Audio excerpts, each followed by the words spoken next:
오늘은 본문의 말씀을 가지고 당신의 인내가 당신을 복되게 합니다 라고 하는 제목으로 말씀을 나누고자 합니다. 오늘 많은 성도님들 또 온라인 예배로 참여하고 있습니다. 감사를 드립니다. 오늘도 말씀 나누기 전에 우리 인사합니다. 앞뒤 또 좌우 바라보시면서 오늘은 인사하는데 우리 설교 제목대로 우리 한번 그렇게 인사합니다. 당신의 인내가 당신을 복되게 합니다. 아멘. 여러분, 세계적인 명언록에 보면 타나라고 하는 사람이 인내에 대해서 이런 말을 했습니다. 인내는 모든 일의 열쇠다. 달걀을 깨트린다고 병아리가 나오는 것이 아니라 달걀을 가슴에 품고 오래 기다려야 병아리가 나오는 법이다 라고 했습니다. 여러분, 그렇습니다. 현실을 참고 인내하는 자에게 반드시 좋은 열매가 맺혀지는 법입니다. 여러분, 그러므로 인내하는 자 되시기를 주님으로 축원합니다. 여러분, 사람들은 흔히 그런 말을 합니다. 고난은 위장된 축복이다. 축복은 고난이라고 하는 가면을 쓰고 온다. 고난 끝에는 낙이 있다. 물론 맞는 말입니다. 그러나 여러분, 고난이 우리에게 축복이 되기 위해서는 반드시 인내가 있어야 된다라고 하는 거예요. 고난을 참아서 이겨내야 그 고난은 우리에게 축복이 되는 것입니다. 여러분, 미국인들에게 감동을 준 한 편의 영화가 있습니다. 그 영화는 뇌성마비 장애를 극복하고 미국의 판매왕이 된 빌 포터라고 하는 사람의 생애를 그린 실화입니다. 근데 이 영화는 미국과 일본의 셀러리맨을 교육하기 위해서 그 빌 포터의 생애를 영화로 만든 것입니다. 근데 빌 포터는 뇌성마비 장애를 가지고 태어났습니다. 어머니와 함께 직장을 구하기 위해서 이곳저곳 많이 문을 두드렸지만 언어 장애와 또 사지 근육 마비를 동반하는 뇌성마비 장애로 인해서 거절을 당했습니다. 그런데 생활용품을 만드는 와키슨사에서 영업사원을 모집한다라고 하는 광고를 보고 찾아갔는데 역시나 거절을 당했습니다. 그러나 그럼에도 불구하고 포기하지 않냐고 다시금 찾아가서 나를 사람들이 가장 가기를 꺼려하는 곳으로 보내달라고 이야기합니다. 나를 사람들이 가장 꺼려하는 곳으로 보내주십시오. 월급을 안 주셔도 괜찮습니다.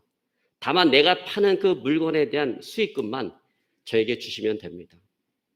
회사 입장으로서는 손해볼 것이 전혀 없었기 때문에 이 빌 포터를 영업사원으로 채용을 해서 마침내 그는 사람들이 가장 가기를 꺼려하는 그곳으로 보내줬습니다. 그곳에 가서 그는 열심히, 비록 사람들이 알아듣기 어려운 어눌한 말투지만 그럼에도 불구하고 열심히 영업을 했습니다. 그러나 고객들의 반응은 무시 내지는 동정이었습니다.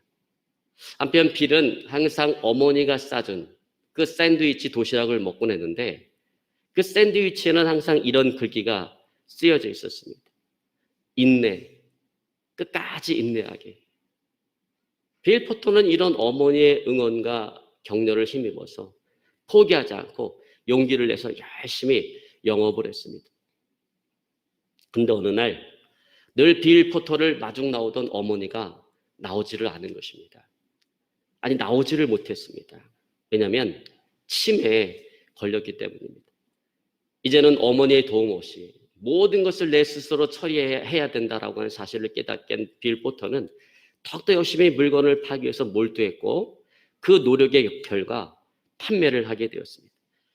하루도 빠짐없이 문을 두드리는 그 빌의 인내와 성실함을 알아주는 그런 고객들이 늘어나기 시작했습니다. 늘 한결같은 빌의 인내와 성실함은 24년이라고 하는 시간이 흘러가는 동안 변함이 없었습니다. 자, 그렇게 인내한 빌은 마침내 24년 후 왓킨슨사에 올해 영업 왕으로 선정이 되었습니다. 그때 그가 세운 기록은 지금까지도 깨어지지 않는다고 합니다. 느린 걸음이었지만 그러나 결코 멈추지 않았던 그 빌 포터가 남긴 말은 이것이었습니다. 인내하고 또 인내하고 끝까지 인내하십시오. 인내가 뇌성마비 장애와 또 사회적인 편견 그리고 사람들의 무시와 동정을 이겨내고 그로 하여금 승리하게 만들었던 것입니다. 여러분, 이처럼 그에게 찾아온 그 고난이라고 하는 것은 인내를 통해서 오히려 그에게 커다란 축복이 되었다라고 하는 거예요. 여러분, 이처럼 우리가 무엇을 하든지 내가 하는 그 일에서 좋은 열매를 맺기 위해서는 반드시 우리에게 인내가 필요하다라는 거예요. 참고 기다릴 줄 알아야 된다라는 것입니다. 여러분, 그런 의미에서 신앙생활도 마찬가지입니다. 자, 성도들의 삶에 있어서 인내라고 하는 것은 신앙생활의 승패를 결정하는 아주 중요한 요소인 것입니다. 그래서 여러분, 성경은 끊임없이 뭘 강조하는가? 인내를 강조하고 있다라고 하는 거예요. 야고보서 1장 4절에 보니까 이렇게 말씀합니다. 인내를 온전히 이루라. 이는 너희를 온전하고 구비하여 조금도 부족함이 없게 하려 함이니라. 또 누가복음 21장 19절에 말합니다. 너희의 인내로 너희의 영혼을 얻으리라. 여러분, 오늘 본문의 말씀도 마찬가지입니다. 오늘 본문의 말씀도 우리에게 인내를 강조하고 있습니다. 초대교회 유대 그리스도인들은 유대교로부터 엄청나게 말할 수 없는 고난과 핍박을 당했어요. 감당할 수 없는 그런 고난과 핍박을 받으면서 그들은 어떻게 하나님 앞에 어떻게 이 고난을 이겨낼 수 있는지를 물었고, 하나님께서는 야고보 사도를 통해서 이 고난을 해결할 수 있는 해결책을 3가지로 말씀해 주셨습니다. 자, 그것은 뭐냐? 농부처럼 참으라는 거예요. 2번째로 선지자처럼 참으라는 것입니다. 3번째로 욥처럼 참고 인내하라라고 하는 것입니다. 그러면 자비와 긍휼하심을 베푸셔서 갑절의 축복으로 갚아 주시겠다라는 거예요. 여러분, 한마디로 말해서 인내하라라고 하는 것입니다. 그래서 여러분, 오늘 우리가 읽은 본문의 말씀은 5구절밖에 되지 않는데 그 5구절 안에 인내하라라고 하는 말이 무려 6번이나 등장을 하고 있습니다. 고난의 해결책은 인내라는 거예요. 여러분, 그렇습니다. 신앙생활이라고 하는 것은 참고 또 참고 끝까지 참는 것입니다. 여러분, 살아가다가 참고 참았는데 더 이상 이제 못 참을 것 같을 때 어떻게 해야 될까요? 그 다음에 더 이상 못 참을 것 같다 하는 그 순간에 또 한번 참는 것입니다. 여러분, 그러면 나중에 자기 자신에게 그때 정말 잘했다 그렇게 말하게 되어질 것입니다. 여러분, 그래요. 결실을 얻기 위해서는 힘들어도 참고 고통스러워도 참고 괴로워도 참고 억울해도 참고 무조건 참아야 된다는 것입니다. 여러분, 오늘 본문의 말씀 7절로 8절에 보니까 이렇게 말씀하고 있습니다. 우리 한번 같이 읽습니다. 그러므로 형제들아, 주의 강림하시기까지 길이 참으라. 보라, 농부가 땅에서 나는 귀한 열매를 바라고 길이 참아 이른 비와 늦은 비를 기다리나니 너희도 길이 참고 마음을 굳게 하라. 주의 강림이 가까우니라. 아멘. 자, 여기서 보면 길이 참으라라고 이야기하고 있습니다. 원어 성경에 보니까 마크로디메사테라고 하는 그 단어가 쓰였어요. 근데 이 마크로디메사테라고 하는 것은요, 아주 길다라고 하는 의미, 길다라고 하는 의미를 가진 마크로스라고 하는 단어와 분노, 역정 이런 의미를 가지고 있는 디모스라고 하는 단어의 합성어입니다. 그러니까 이 마크로디메사테라고 하는 것은 그리스도인이 이 핍박과 박해 아래서 자기 자신을 포기한다든지 아니면 성급하게 보복하고자 하는 그런 분노를 자제하라라는 것입니다. 오래 참으라는 것입니다. 여러분, 그러니까 인내라고 하는 것은 자기 자신을 포기하지 않는 거예요. 인내라고 하는 것은 고난 가운데 정말 성급하게 보복하고자 하는 그 분노, 그 마음을 자제하는 것입니다. 여러분, 고난 가운데 자기 자신을 포기하지 마시기를 주의로 축원합니다. 또 고난 가운데 성급하게 보복하고자 하는 그런 분노의 마음을 자제할 수 있기를 오늘 시간 주의로 축원합니다. 또 고난 가운데 성급하게 보복하고자 하는 그런 분노의 마음을 자제할 수 있기를 어느 시간 주님으로 축원합니다. 여러분 말씀 가운데 보면 야고보 사도는 모든 사람이 공감할 수 있는 농부의 경우를 예를 들어서 왜 인내가 필요한지 그 인내의 필요성을 설명하고 있습니다. 자, 농부들이 기다리는 그 이른비와 늦음에는 당시의 팔레스틴의 그 기후 환경을 반영하고 있는 말이에요. 자, 농부들이 농사를 짓기 위해서는 반드시 이른비와 늦은비가 있어야 돼요.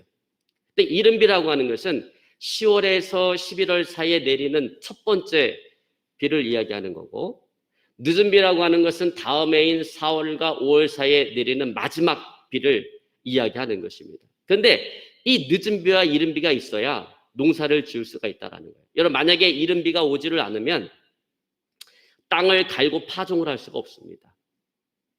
그리고 마지막 비인 늦은비가 오지 않으면 이 열매가 튼실하게 결실을 할 수가 없어요. 그러니까 농사를 짓고 추수를 거두기 위해서는 반드시 이른비와 늦은비가 있어야 된다는 것이고, 그러니까 농부들은 농사를 짓기 위해서 이른비와 늦은비를 간절히 기다린다라고 하는 거예요. 자, 여기에는 인내가 필요합니다. 그래서 농부들은 하나님께서 이른비와 늦은비를 적당한 시기에 적절하게 내려주실 것이다라고 하는 그 하나님의 약속의 말씀을 붙잡고 조급함을 버리며 기다리는 것입니다. 인내하면서 기다리는 것입니다. 여러분 마찬가지라는 거예요. 마찬가지로 불의한 자들의 압제와 박해 속에서, 핍박 속에서 그리스도인들이 해야 될 일은 주님의 약속을 믿고 인내해야 된다라는 거예요. 왜냐하면 주님께서 오시면 모든 문제가 해결되기 때문에 그렇습니다. 그래서 조급함을 버려야 된다라는 것입니다. 왜냐하면 조급한 마음을 갖게 되면 우리 너무나도 쉽게 좌절하고 낙심하고 절망하게 되기 때문에 그래요. 여러분 항상 우리의 마음을 지배하고자 하는 그 조급한 마음을 버리시기를 어느 시간 주님을 축원합니다. 그런 하나님의 약속의 말씀을 붙잡고 참고 끝까지 참고 인내하며 견딜 수 있기를 어느 시간 주님을 축원합니다. 근데 참 안타까운 것은 우리 한국인들에게는 이 인내하는 마음이 부족하다라고 하는 거예요. 너무 급해요. 너무나 조급합니다. 그래서 여러분 여행할 때 저 사람이 한국 사람인가 아닌가를 식별하는 3가지 식별법이 있다고 합니다. 첫째가 가이드가 설명할 때 중간에 말을 끊고 질문하는 사람이 있어요. 이 사람은 한국 사람이라는 거죠. 조금 인내하고 끝까지 들어보면 다 이해될 수 있는 부분인데 그걸 참지 못하고 중간에 말을 끊고 질문하는 사람, 한국 사람이라. 또 식당에 가서 음식 주문해 놓고 빨리 달라고 재촉하고 또 음식 나오면 10분 만에 먹어치우는 사람이 있습니다. 이 사람은 한국 사람이라는 거예요. 3번째로 비행기가 목적지에 도착하면 도착하자마자 안전벨트 풀고 일어서는 사람이 있습니다. 저도 그런 적 많이 있었는데 이 사람 틀림없이 한국 사람이라는 거예요. 여러분 이처럼 한국 사람은요 급해요. 인내하지를 못해요. 그러다 보니까 요즘 한국교회 상황을 보면 신앙생활 행복지수가 대체적으로 낮습니다. 이게 무슨 얘기냐면 신앙생활을 하면서 기쁨이 없다라는 거예요. 신앙생활하면서 행복하지 않다라고 하는 것입니다. 여러분 왜 그럴까요? 여러 가지 이유가 있을 수 있겠죠. 그러나 그 이유들 가운데 중요한 것은 뭐냐? 인내라는 거예요. 인내가 부족해서 그렇다라는 거예요. 설교를 듣다가 목사님의 설교가 조금만 길어지면 얼굴로는 그냥 웃고 있는데 마음속에는 짜증이 가득합니다. 에이, 내용도 없고 재미도 없으면 빨리 짧게라도 끝내지 왜 이렇게 설교가 길어? 이렇게 생각합니다. 또 간절히 기도하다가 빨리 기도 응답이 오지 않는다고 금방 기도에 대해서 회의를 느끼고 기도를 포기해버린다라는 것입니다. 그러다 보니까 은혜를 받을 수가 없는 거예요. 그래서 신앙생활이 행복하지 않는 것입니다. 여러분 은혜가 없으니 신앙생활이 행복할 수가 없는 것입니다. 여러분 신앙생활은 은혜가 있어야 행복해요. 근데 그 은혜는 언제 오는 겁니까? 우리가 인내하고 기다릴 때 하나님의 은혜가 부어지는 것입니다. 여러분 그러므로 범사에 인내하는 자 되시기를 오늘 시간 주의로 축원합니다. 자 그리고 오늘 본문에 보니까 인내하라라고 하는 뜻의 또 다른 단어가 쓰여져 있는데 휘포모넨이라는 말입니다. 자 우리 11절 우리 한번 같이 읽습니다. 보라, 인내하는 자를 우리가 복되다 하나니 너희가 욥의 인내를 들었고 주께서 주신 결말을 보았거니와 주는 가장 자비하시고 긍휼히 여기시는 자신이라. 아멘. 자, 여기서 인내하는 자라고 말할 때 휘포모넨이라는 단어가 쓰였어요. 근데 여러분, 이 단어는 앞에 조금 전에 제가 앞에서 이야기했던 마크로 디메사테라고 하는 그 단어와는 다소 좀 차이가 있습니다. 똑같이 인내하다라고 하는 말인데, 아까 제가 얘기했던 마크로 디메사타는 사람이 주는 거예요. 사람이 주는 그 고난과 시련 가운데 인내하라는 것이고, 시포모넨이라고 하는 것은 환경이 주는 그 어려움 가운데 인내하라라고 하는 것입니다. 그래서 야고 사도는 오늘 욥의 인내를 그 예로 들고 있는 것입니다. 즉 환경이 고통을 줄 때 욥처럼 인내해서 이겨내라는 것입니다. 승리하라라고 하는 것입니다. 여러분, 우리가 알다시피 욥의 고난이라고 하는 것은 환경이 주는 그런 고난이었어요. 어느 날 도적대들이 몰려와서 욥의 모든 재산을 다 약탈해 갑니다. 또 얼마 지나지 않아서 욥의 자녀들이 장남집에 모여서 잔치를 벌이는데 갑자기 강풍이 몰아치면서 그 집이 무너져 내리면서 한날 한시에 욥의 모든 자녀들이 죽임을 당합니다. 또 얼마 지나지 않아서 욥의 온몸에 피부병을 왔습니다. 몸에 종기가 났는데 기아 조각으로 몸을 긁지 않으면 견딜 수 없는 그런 상황이 되었습니다. 여러분, 잠이나 제대로 잘 수가 있겠습니까? 제대로 휴식을 취할 수 있겠습니까? 온통 신경이 곤두섰을 것입니다. 여러분, 이게 웬 불행입니까? 동방에서 가장 큰 부자였던 욥이 하루아침에 그 모든 재산을 다 강탈당했습니다. 자신에게 기쁨을 주었던 그 자녀들을 하루아침에 다 잃어버리게 되었습니다. 그렇게 좋았던 환경이 하루아침에 절망적인 환경이 되어져 버린 거예요. 여러분, 세상 말로 이야기할 때 이것은 어떤 환경입니까? 살아갈 의미가 없는 그런 환경이 되어져 버린 것입니다. 하나님을 저주하고 죽으라라고 얘기했던 욥의 아내의 말처럼 정말 하나님을 저주하고 자기 인생을 저주하면서 죽을 수밖에 없는 그런 환경이라는 것이죠. 자, 그러나 욥은 이와 같은 절망적인 환경 속에서 입술로 번제하지 않냐고 마음으로 범죄하지 않았습니다. 오히려 그런 환경 속에서, 그런 고난의 환경 속에서 하나님을 찬양하고 인내함으로써 그 고난을 이겨냈습니다. 그리고 그 인내 결과 하나님께서는 욥에게 갑절의 축복을 주셨다라는 거예요. 그래서 전에 잃어버렸던 그 재산보다 더 많은 재산, 더 많은 가축대를 욥에게 주셨고, 전에 10명의 자녀들을 잃어버렸는데 그에 대한 보상으로 하나님께서는 7명의 아들과 3명의 딸을 더 주셨습니다. 근데 3명의 딸은 얼마나 아름다운지 전국에서 가장 아름다운 여인들이 되었습니다. 그리고 그 고난을 겪은 후 욥은 140년을 더 살아가면서 아들과 손자 4대를 보게 되었고요. 뿐만 아니라 그는 늙고 수완이 차서 죽는 천수를 누리게 되었습니다. 여러분, 오늘날로 이야기하자면 건강하게 오래 살다가 기력이 세서 하나님 앞에 부름을 받는 장수의 복을 누리게 되어진 것입니다.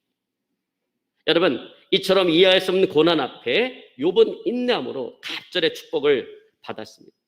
그래서 여러분, 욥은 인내의 대명사가 되었어요. 자, 여러분, 성경에 등장하는 많은 하나님의 사람들은요, 저마다 자신만의 아이콘이 있어요. 그 사람을 특징 짓는 아이콘을 가지고 있습니다. 여러분, 예를 들면 아브라함은 믿음이에요.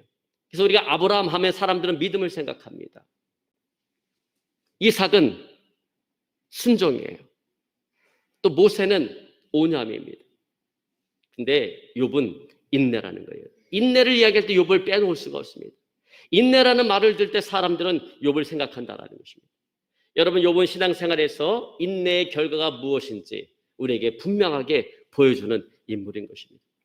그러면 여러분, 나에게 다가온 그 고난이 정말 내 인생의 복이 되길 원한다면 여러분, 욥처럼 인내하시기를 주의 이름으로 축원합니다. 자, 그렇다면 이와 같은 욥의 인내는 어디서 온 것일까? 무엇이 오늘 욥으로 하여금 이렇게 인내할 수 있도록 만들었을까라고 하는 거예요. 여러분, 천성 자체가 잘 참는 성격이라서 욥이 이렇게 인내할 수 있었을까요? 어떤 사람이 있었는데 이 사람이 그렇게 인내를 잘한답니다. 어떤 일을 당해도 화를 내지 않는데, 그래서 누군가 그 사람을 시험하기 위해서 팔을 비틀었어요. 그때 이 사람이 화를 내지 않고 아파요 그러더랍니다. 그래서 팔을 더 비틀었어요. 그랬더니 그러면 팔 부러져요 그러더라고요. 더 뱉었더니 정말로 팔이 부러져 버렸습니다. 그랬더니 이 사람이 봐봐요, 제가 팔이 부러진다라고 했잖아요 그러더랍니다. 여러분, 이 정도는 돼야 천성 자체가 잘 참는 성격이다라고 말할 수가 있을 것입니다. 여러분, 근데 이 세상에 이런 사람은 없어요. 여러분, 사실 이런 상황 가운데 가만히 있는 것은 인내를 잘하는 게 아니라 그건 바보인 거죠. 여러분, 그런 의미에서 욥은 천성 자체가 잘 타는 성격이었기 때문에 인내하는 것이 아니다라고 하는 것입니다. 자, 그렇다면 욥은 감당하기 어려운 환경 속에서 어떻게 인내할 수가 있었을까요? 자, 우리는 욥의 인내를 말씀과 기도에서 찾을 수가 있습니다. 욥기서를 읽다 보면요, 욥이 정말 하나님을 원망할 수밖에 없는 그런 상황, 그런 환경 속에서 욥이 항상 하나님의 말씀을 붙잡았다라고 하는 것을 우리는 보게 되어집니다. 여러분, 한 예로서 욥의 친구였던 엘리바스가 욥이 어려움을 당했다는 이야기를 듣고 찾아와서 욥을 위로한답시고 욥의 고난에 대해서 말할 때 네가 지은 죄가 있기 때문에 고난을 당한다라고 이야기합니다. 그래서 고난당하는 욥을 더 힘들게 만들 때 욥이 욥기 6장 10절에 이렇게 말을 합니다. 그러할지라도 내가 오히려 위로를 받고 무정한 고통 가운데서도 기뻐할 것은 내가 거룩하신 이의 말씀을 거역지 아니하였습니다. 내가 거룩하신 이의 말씀을 거역지 아니했다라는 게 무슨 말이에요? 하나님의 말씀을 내가 항상 붙잡았다라고 하는 거예요. 그 하나님의 말씀을 붙잡고 그 하나님의 말씀을 의지해서 욥은 인내할 수가 있었다라고 하는 것입니다. 여러분, 다시 말해서 하나님의 말씀이 오늘 욥으로 하여금 인내할 수 있도록 그를 붙들어 줬다라고 하는 거예요.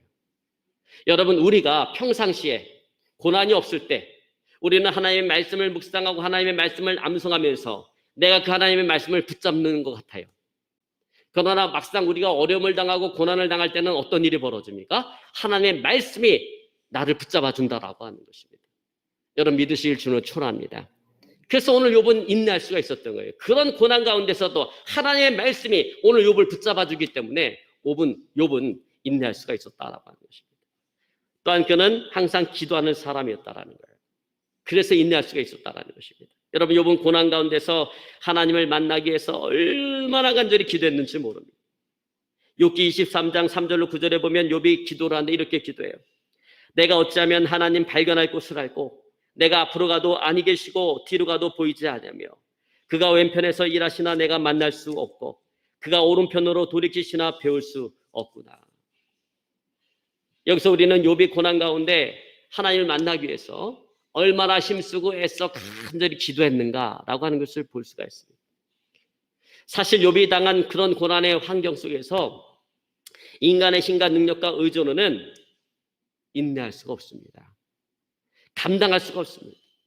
견딜 수가 없습니다. 그런데 욥이 인내할 수가 있었던 것은 하나님의 그 약속의 말씀을 붙잡고 하나님의 도움을 얻기 위해서 간절히 기도했기 때문에 인내할 수가 있었다라고 하는 거예요. 여러분, 그러면 우리는 인정해야 됩니다. 인내도 내 힘과 내 능력과 나의 의지로 할 수 있는 것이 아니다라고 하는 거예요. 여러분, 그 사실을 우리는 인정해야 되는 것입니다. 오직 하나님께서 우리의 마음과 생각을 붙잡아 주셔야만 우리는 참을 수가 있고 인내할 수가 있는 것입니다. 견딜 수가 있는 것입니다. 여러분, 믿으시기를 주님을 축원합니다. 여러분, 그래요. 우리는 결코 우리 자신을 이길 수가 없어요. 한 신문에 난 기사입니다. 오후 4시 50분에 64살 먹은 이모 씨가 개를 끌고 공원으로 산책을 나갔어요. 그러면 개 목줄을 하고 나가야 되는데 목줄을 하지 않고 개를 끌고 산책을 나간 거예요. 그러다 보니까 이 개가 지나가는 사람들한테 달려들고 여간 민폐가 아니에요. 근데 이 개가 똥을 쌌어요. 그러면 주인이 그 똥을 치워야 되는데 똥을 치울 생각을 하지 않고 그냥 지나가는 거예요. 그러니까 그 옆에 있던 50대 남자가 그 사람한테 좀 막말했어요. 이봐, 개 목줄 메고 끌고 다녀. 그리고 똥 치워, 이 XX끼야. 이렇게 했어요. 그러니까 자기보다 나이도 어린 사람한테 이 모욕적인 말을 들으니까 너무나 화가 치밀어 오는 거예요. 이게 다툼이 벌어지고 언성이 높아지니까 주변의 사람들이 막 몰려들기 시작합니다. 나중에 이 사람이 자기 분노를 참지 못하고 150m 떨어진 자기 집으로 달려가서 낫을 들고 왔어요. 낫을 들고 와보니까 자기와 다툼을 벌이던 그 사람은 자리에서 뜨고 다른 데로 가버린 것입니다. 화가 난 이 사람이 고래고래 소리를 지르릅니다. 나하고 조금 전에 다투던 그놈 어디 갔어? 그러니까 그 옆에 있던 46살 먹은 다른 분이 얘기합니다. 아유, 아저씨가 잘못했잖아요. 공원에 개 끌고 나오면서 목줄도 하지 않고 개가 똥을 쌌는데 똥도 안 치우려고 했잖아요. 그러니까 그 순간 그 분노의 화살이 이 사람에게 꽂혀서 그만 낫으로 찔러서 죽이고 말았습니다. 순간의 분노를 참지 못해서 자기 자신뿐만 아니라 상대방의 인생에 돌이킬 수 없는 불행을 가져온 것입니다. 여러분, 이게 인간이라는 거예요. 이게 사람이라는 것입니다. 여러분, 우리는 우리 자신을 온전히 이해할 수가 없어요. 여러분, 살아가면서 내가 내 자신을 이해할 수 없을 때가 얼마나 많아요. 여러분, 우리는요, 내가 내 자신에 대해서 알고 있는 그 부분은 빙산의 일각에 불과합니다. 여러분, 바다에 떠 있는 빙산을 보세요. 수면 위로 조그맣게 나와요. 그러나 수면 밑으로는 어떻습니까? 엄청난 빙산의 뿌리가 거기 자리를 잡고 있다라고 하는 것입니다. 근데 여러분, 우리의 의식이라는 게 그렇다라는 거예요.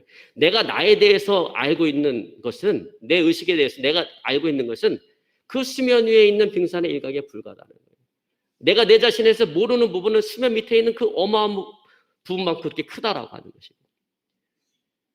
그래서 우리는 내 자신을 이해하지 못할 때가 너무나 많고, 그래서 내 자신을 이길 수가 없는 거예요. 때로는 나도 주체할 수 없는 그런 감정에 내가 사로잡혀서 끌려다닐 때가 그래서 그렇게 많은 거예요.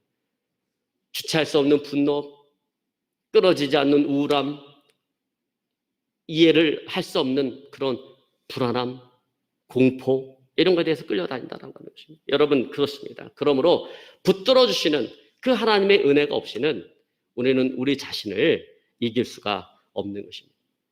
그러면 바울은 빌립보서 4장 13절에 말합니다. 내게 능력 주시는 자 안에서 내가 모든 것을 할 수 있느니라.